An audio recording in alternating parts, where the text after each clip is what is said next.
In the previous session, I explained you how to find out the square root by using the prime factorization method. आज इस video में इस session में we are going to take some examples on prime factorization. We'll learn some applications also. So let's start with the today's session. तो सबसे पहले we take some examples on calculating the square root by using the prime factorization method. So let's take the first example. Say आपको square root निकालना है of a given number 11025 by using the prime factorization method.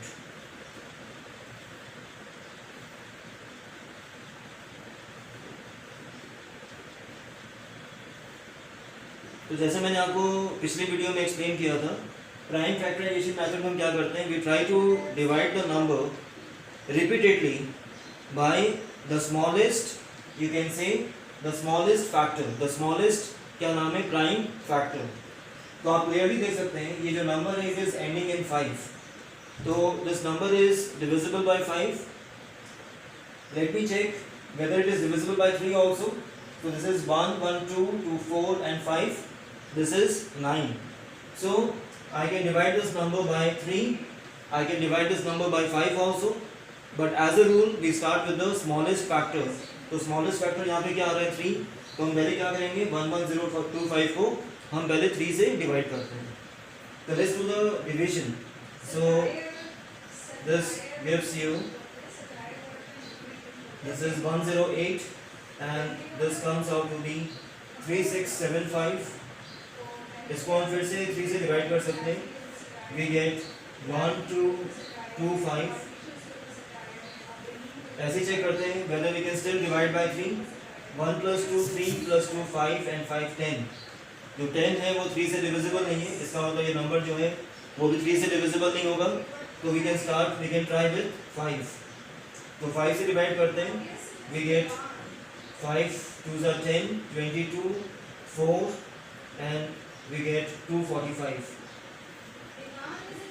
I can still try this number with 5. 5 4s are 20. We get 49. Then clearly this is 7 into 7. तो अब मैंने क्या किया, by using the prime factorization method मैंने इस number को split कर दिया into the various prime factors of which this number is made. So this 11025 can be written as 3 multiplied by 3 into 5 into 5 into 7 into 7. तो जैसे मैंने आपको पहले भी एक्सप्लेन किया था, हमने यहाँ पे क्या बनाने होते हैं, कंप्लीट पेयर्स. और जब हम स्क्वायर रूट लेंगे तो क्या होगा, from every pair I will get one number as a in the square root. So we have one pair of 3, one pair of 5 and we have one pair of 7. So from each pair when I take the square root, तो यहाँ से क्या निकल के आएगा 3, this pair gives me 5 and this pair gives me 7, which means that the square root of this number is going to be 15 into 7, that is equal to 105. So that is how we use the prime factorization method. मैंने last time भी आपको ये method explain किया था, but that time I tried with the smaller numbers just to explain the concept. आज मैंने कुछ बड़े नंबर्स दिए so that we can elaborate the whole concept. So this is how we use the prime factorization method. तो इसमें mainly आपका जो check होता है वो क्या होता है, to find out the prime factors into which this number is divisible. अब सपोज आपको एक नंबर दिया हुआ है, लेट अस से 2352, और आपको ये बताना है कि whether this number is a perfect square or not. So let's find out whether this number is a perfect square or not. So we apply the same factorization method. Since this is an even number, I can divide this number easily by 2. तो पहले हम 2 से divide करते हैं and we get 1176 when I divide this number. इसको फिर से हम 2 से डिवाइड कर सकते हैं because again it's a even number. We get the answer as this is 588 I can still divide this by, this is 2, 9 and this is 294. I can still continue to divide this number. This is 147. अब ये number आगे 2 से divide नहीं होगा. Let us see if I can do something with 3. So 4 plus 1 5 plus 7 12. So yes, इस number को हम 3 से डिवाइड कर सकते हैं. This gives me 3 4s are 12, 9, and we all know that 49 is 7 into 7. तो अब हमने क्या किया? अब हमने by using the prime factorization मैंने इस नंबर को स्प्लिट कर दिया into its prime factors. Now we try to bring all these factors together. So we write it down as 2 coming 4 times, then we have 3 and then we have 7 which is coming twice. अब हम identify करते हैं कि यहाँ से कितने pairs बन रहे हैं. तो एक पेयर आपका ये बन रहा है, this is the first pair of 2, this is second pair of 2. अगर मैं इस 3 को देखता हूँ तो this is not the complete pair because 3 is a single number. तो this is not the pair, तो इसलिए मैंने इसको सर्कल कर दिया. And then we have another pair of 7. तो what I can say that this given number 2352 is not the perfect square. Why? Because we are not getting the complete pair. We are getting the pair of 2, another pair of 2, another pair of 7. लेकिन जब मैं 3 पे आता हूँ तो 3 जो है इसका पेयर नहीं बन रहा है. 3 यहाँ पे सिर्फ once it is repeating only once. So that is why अब हो सकता है कि आपको एग्जाम में इसी से रिलेटेड एक और क्वेश्चन पूछ लें that with which number this 2352 should be multiplied or with which number it should be divided so that we can make it a perfect square. तो अगर मुझे मल्टीप्लाई करना है तो मल्टीप्लाई करेंगे तो क्या होगा? मुझे मल्टीप्लाई करने का मतलब क्या होगा?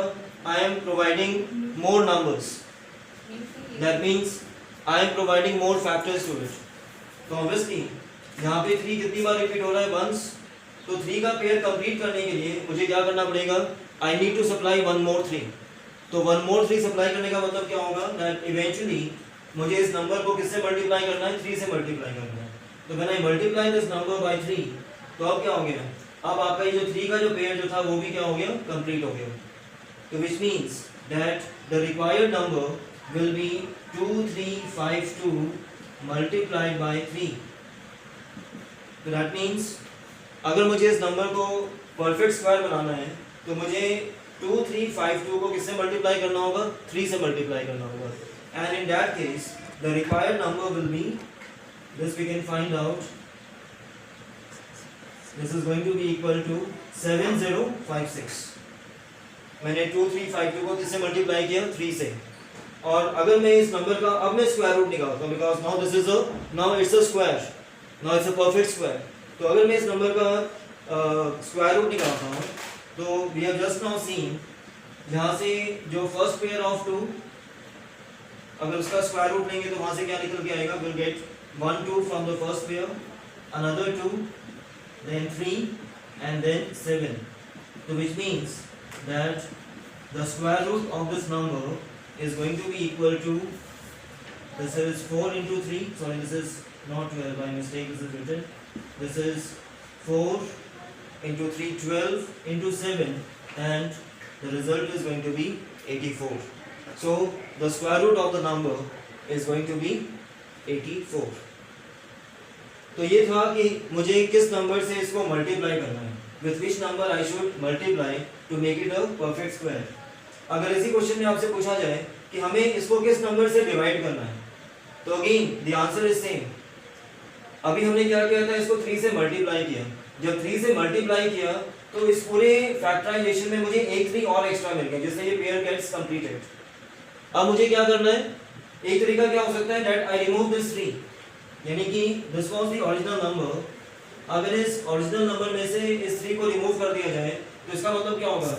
We will have 1 pair of 2, another pair of 2, another pair of 7. तो रिमूव करने के लिए हमें क्या करना होगा? डिवाइड. और ऐड करने के लिए मुझे क्या करना पड़ेगा? मल्टीप्लाई. तो जब मैंने 3 से मल्टीप्लाई किया तो what happened? I get 1 more 3 and so we get the complete pairs.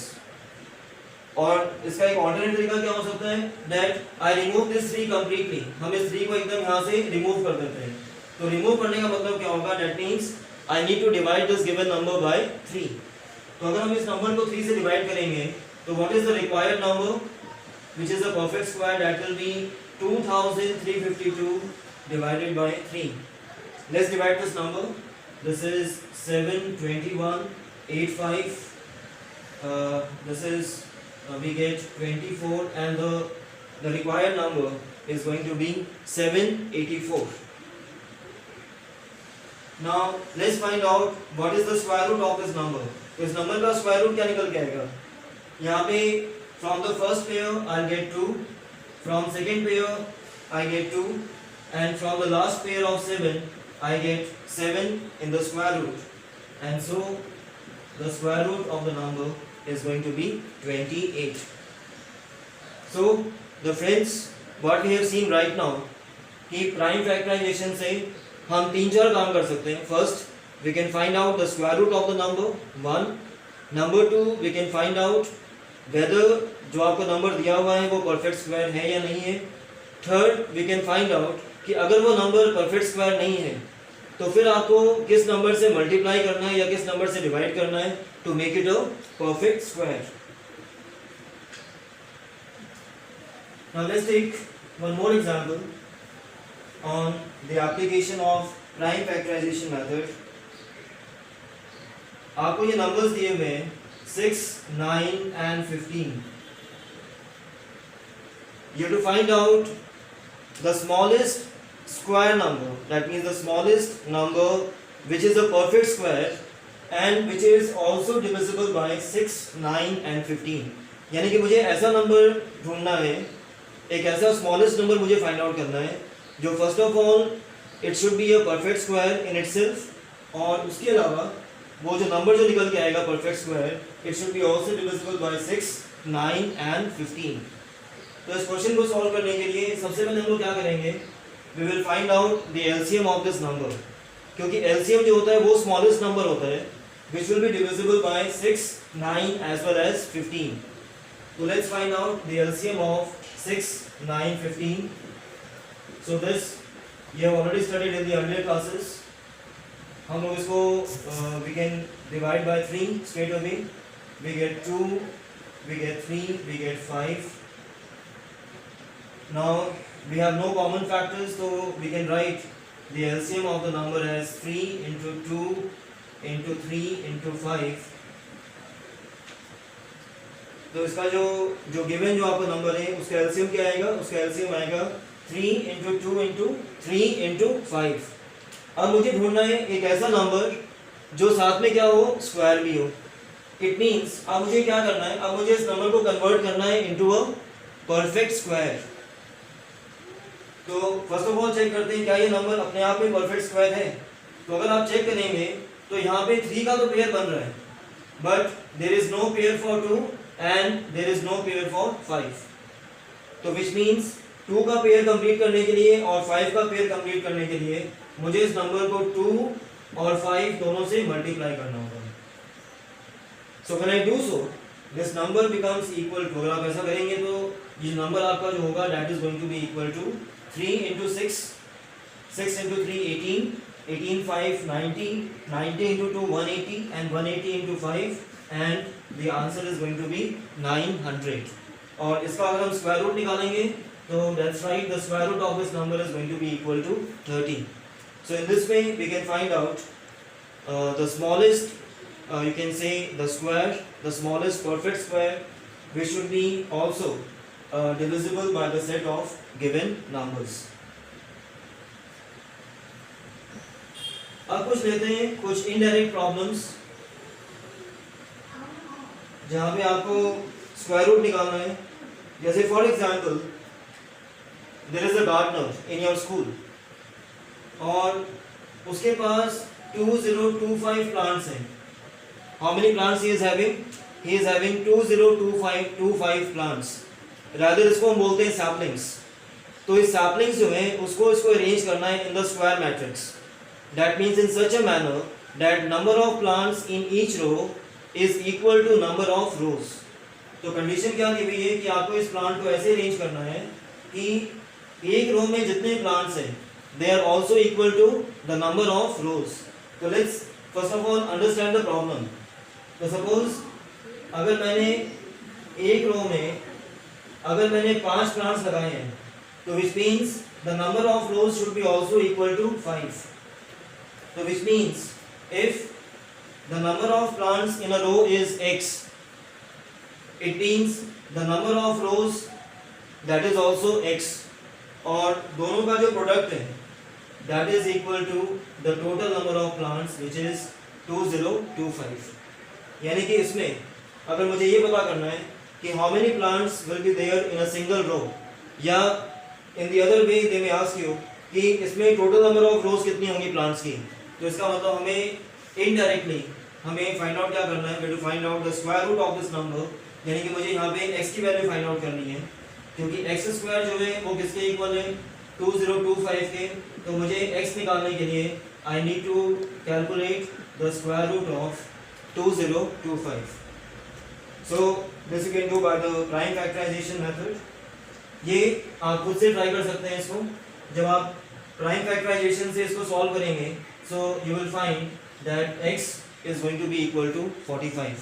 इसका मतलब ये हुआ कि जो गार्डनर है, जो माली है, अगर एक रो में 45 प्लांट्स लगाएगा और number of rows is also equal to 45, तो in this way there will be a square matrix of the plants and total number of plants will be equal to 2025। ऐसे में एक और क्वेश्चन दे रहा हूँ आपको, इसको सॉल्व आप खुद से करेंगे। सपोज आपको दिया हुआ है कि किसी भी क्लास में the students are making the collection from for prime minister care fund. तो पीएम केयर फंड के लिए जो स्टूडेंट्स हैं वो कुछ मनी कलेक्ट कर रहे हैं और collection is done in such a manner that the amount contributed by each student is same as the number of students in the class. यानी कि हर बच्चा उतना ही अमाउंट डोनेट कर रहा है जितनी उस क्लास की स्ट्रेंथ है। इसका मतलब ये हो गया कि अगर मैं मान लेता हूँ कि क्लास की स्ट्रेंथ x है तो जितनी क्लास की स्ट्रेंथ है उतनी ही हर स्टूडेंट की इंडिविजुअल डोनेशन है। तो यानी कि हर बच्चा कितना अमाउंट डोनेट कर रहा है x, तो टोटल डोनेशन कितना आ गया स्कूल के पास, this is x multiplied by x, और ये आपको अमाउंट दिया हुआ है this is equal to let us say 2401। अब इसमें आपको ये फाइंड आउट करना है कि what is the strength of the class. तो आप दोनों चीज निकाल सकते हैं, चाहे स्ट्रेंथ निकाल लें चाहे आप डोनेशन निकाल लें, both the amount is going to be equal क्योंकि x represents the donation also and x represents the strength also. तो बेसिकली हमें इस क्वेश्चन में फाइंड आउट क्या करना है, मुझे फाइंड आउट करना है वैल्यू ऑफ x। तो इसको इस इक्वेशन को सॉल्व करते हैं, this is x square is equal to 2401। तो हमें बेसिकली x निकालने के लिए क्या करना होगा, we have to again find out the square root of this number. So ये आप खुद से सॉल्व करेंगे by prime factorization method and once you do it your square root of this number is going to be equal to 49।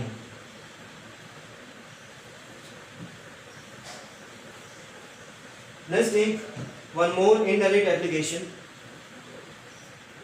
बहुत बार वो school में जब आपकी वो असेंबली होती है तो असेंबली में आपके जो पीटीआई जो पीटीआई सर हैं, अब उन्होंने कंडीशन लगा रखी है या उनको स्कूल वालों ने कह रखा है कि आपको 6000 स्टूडेंट्स जो हैं उनको अरेंज करना है एक स्क्वायर मैट्रिक्स में।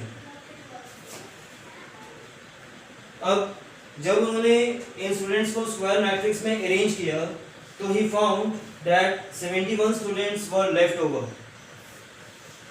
यानी कि एक स्कूल की पूरी स्ट्रेंथ थी 6000, पूरे ग्राउंड में कितने बच्चे थे 6000।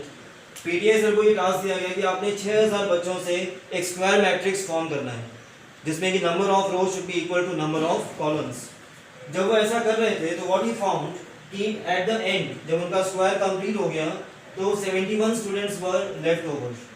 अब आपको ये बताना है कि इस पूरे स्क्वायर मैट्रिक्स में how many you can say the students were there in each row. तो अगेन इस क्वेश्चन में इन्होंने कितने बच्चों को अरेंज किया था मैट्रिक्स में, कितने बच्चों को ट्राई किया था मैट्रिक्स में अरेंज करने का 6000 में से को जब अरेंज किया तो how many students were left over 71, which means the number of students जिसको वो accommodate कर पाए square matrix में, that was 6000 minus 71. So let's solve it. This is 9, this is 2. So the number of students जिसको वो arrange कर पाए square matrix में, that is equal to 5929. अब मुझे पता लगाना है कि how many students are there in each row. So it's very simple. Your answer will be that the number of rows is x and number of students in each row is also x. So which means x square is equal to 5929. तो इसका मतलब हमें basically फिर से यहाँ पे x find out करना है. We need to find out x again. So x will be equal to the square root of 5929. So let's try to find out the square root of this number 5929. सबसे पहले ये 2 से divide नहीं होगा, इसको पहले हम 3 से स्टार्ट करते हैं. This is 5 plus 9 14 plus 2 16 9 25. अब ये नंबर आप लिख रहे हैं, ये 3 से डिवाइड भी नहीं हो रहा है. अगेन 5 से डिवाइड नहीं होगा क्योंकि लास्ट में 5 में क्या होना चाहिए, इधर इट शुड बी 5 और इट शुड बी 0. अब 5 के बाद अगला प्राइम नंबर क्या बचता है 7. तो इसको एक बार हम ट्राई करते हैं 7 से डिवाइड करने का.